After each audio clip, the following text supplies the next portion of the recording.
Magandang araw po mga kuwangis ko kung sa man sulok ka man ng mundo. Ito ay inyong lingkod Anton Olzon sa mga kapwa ko OFW dyan sa Middle East. Yumkin Said. Bago po natin panoorin po yung video ni Colonel Busita kasi nga pumunta siya sa Davao. Nako, gigil na gigil sa kanya at binatiko siya ni Congressman Pulong. Ang sabi ni Congressman Pulong, ang pag-iiksi na daw ang pag-iiksi na ni Busita sa Davao ay walang respeto.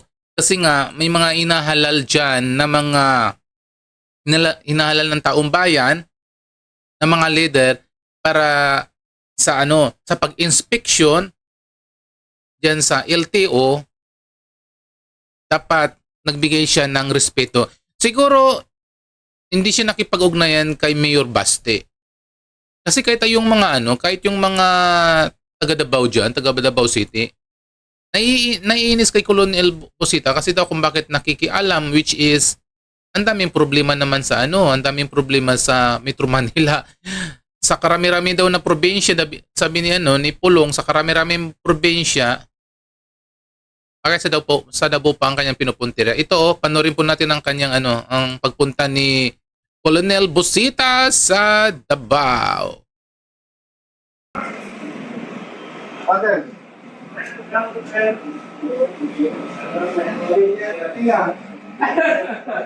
Alam, ikaw lang yung sir noon.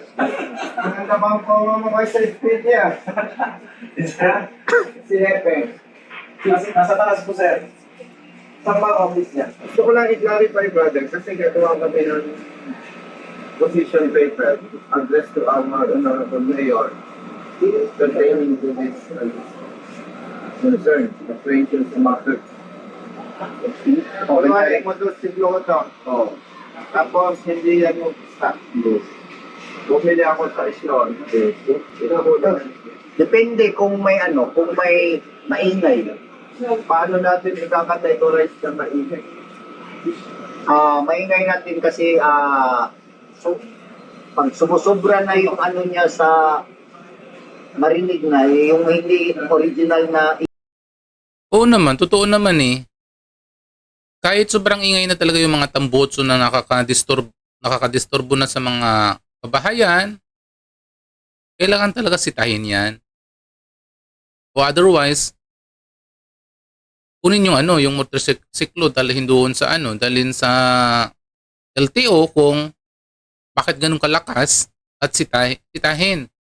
Pero kapag hindi sila kapag hindi pa rin tawag diyan, matigas pa rin ang ulo yung mga riders, hindi kailangan talaga nila. Bigyan nila ng ultimatum yung mga riders, di ba? Na niya na malaman naman natin yung noise na sobra sa ingay katulad niyan na pag-evolution niya masakit. That's considered. Ang LCO Tiger, I think, alam mo yun. Pagka in-apprehend ka, Tiger, may resignation. Usually, hindi kami nag-apprehend. Usually, sinabihan namin sila na yung yung naka-record.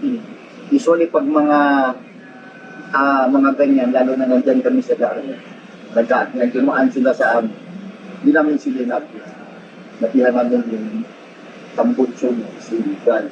And then we inform them na illegal yung tambutso mo. Hindi namin sila Illegal for what? like tulad ng pagbili niya, hindi na siya ito ang old stock niya. May modification na. May butas na yung yung tambutso niya, ginawang tulad nito, hindi na siya binutas niya. Tinanggalan niya ng silencer. So maingay na yun. Totoo talaga yan. Kapag tinanggalan yung silencer yung motor, nako, sobrang disturbo yan sa sobrang disturbo yan sa kabahayan, lalo pa kapag mga madaling araw. Disturbo talaga yan. Yan ang sinasabi dito ng LTO ng Davao City. Relate ako diyan sir. That's the time na sinabihan namin siya na sumusobra na yung motor niya. Sinabihan namin siya na siya surrender ng tambucho. Ganito, Michael, ang solicitor. Oh, Kasi hindi naman ako ang recommendation ng LTO, kapag naglugas sa tapos mo maingay, sumata ng gasol ng mukha. meron kami niya. Meron kami niya. Kasi Tiger, unfair sa riders Na, kung i-apprehend natin na parang kaya wala ba sa level hindi pero kung pasado sa LTO tapos i-apprehend pagpasado sa LTO, hindi namin ginagalaw. Yung city ordinance, yun ang sinusunod namin. pero Tiger pag sinabi maingay mabalik na naman tayo O sige, pag sinabing maingay, sobrang ingay ka talaga. Alam nga namang sabihin natin na original pa rin yan. Di naman, wala naman nagbigay ng tindahan na maingay ang sasakyan niya. Paglabas ng sasakyan niya, kumpleto yan. Walang would you agree Tiger dapat para fair dapat sumata natin ang gasol. Oo, ganun talaga. Kasi magdala talaga. Magdala talaga. Ang request lang namin, Tiger, Kasi bilang isang mga taga-LTO kasi, unang-una may sinusunod silang batas. Batas ng LTO na galing sa gobyerno, pati ang city ordinance. Kaya minsan nahihirapan yung mga officer na gawin kung ano ba talaga ang susundin nilang batas. Kaso lang, ang sabi ni Congressman Pulong, siyempre, ang dapat sunduin yung city ordinance. Kung tingin nila talaga nakakadisturbo na sa mga tao, yung itambutso ng motorcycle, kailangan ulihin. Kasi nga ang LTO nga mayroon ding tinatawag na na batas din, di ba yan? Yung kailangan parehas yung tambutso, yung problema. Ang problema nga kung kahit parehas yung tambutso at hindi pa rin pinalitan, ay kung tinanggal yung silencer talaga, kailangan disturbo na yan talaga, nakakabulahaw na yan sa mga kanayunan o sa mga kabahayan. pag sinarge natin, Tama. kawawa naman Tiger, kung pasado sa LTO, tapos mahuli. Tawa naman ba? Usually, hindi naman talaga kami nabuli. Surrender there. Sila kusang tumatanggal kasi against human rights yan eh. Pag sinabi mo i-surrender, may command ka pa rin. Actually, hindi namin sinabi namin yung pastor ko, hindi na maingay na yun, sumusunod na yun. Ina-accept mo yung tinatanggal ng mapter. Oo, tinatanggal na silang kuha doon, nag-duty kami dyan. So, yung kaling policy, in fact ngayon, meron dyan sa daan. Kaya we are here hindi para makialam, hindi para magkita. Ina-clarify lang namin ang issue and nire-respeto namin kayo. Ang gusto lang namin talaga ma-implement ng tama batas sa mga wala naman value. O ayan, pakinggan na natin ang buong litanya ng dalawa. Kasi ang sabi kasi niya doon ni Colonel Busita, bakit kinukumpiska? Ba't daw kinukumpiska yung mga motorcycle na may tambutso, which is yun naman daw yung tamang tambutso.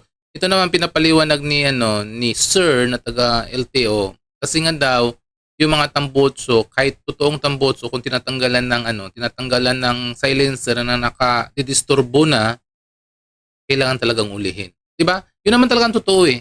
Kahit sa ibang pang mga area, kahit sa ibang pang mga kanayunan o lalawigan, kaso lang ginigigil lang ni Congressman Pulong, kahit si Bastian nanggigil na rin. Bakit daw nakikialam si Busita sa mga nangyayari sa Davao City, which is wala naman siyang baka wala naman siyang tawag diyan, invitation para pumunta sa Davao City. Sa karami-rami ng mga probinsya daw sa Pilipinas, Davao City ang kanyang pinupunterya. Alam niyo, ang sagot dyan, alam niyo na. alam niyo na. Kasi nga, alam mo, malapit na yung 2028 eh. Malay mo, nagsisimula na magpapugi si Colonel Busita dyan sa Davao. Tanggapin nyo na kasi. Tanggapin nyo na kasi si Colin Busit. Kasi busit na kayo dyan sa kanya. O ayan mo na mga kawangis ko sa mga hindi pa dyan naka-subscribe sa mga kababayan ko. Please subscribe my channel. Kati ng ilong ko. O yan sa mga kapwa ko OFW. Masalamat and bye-bye.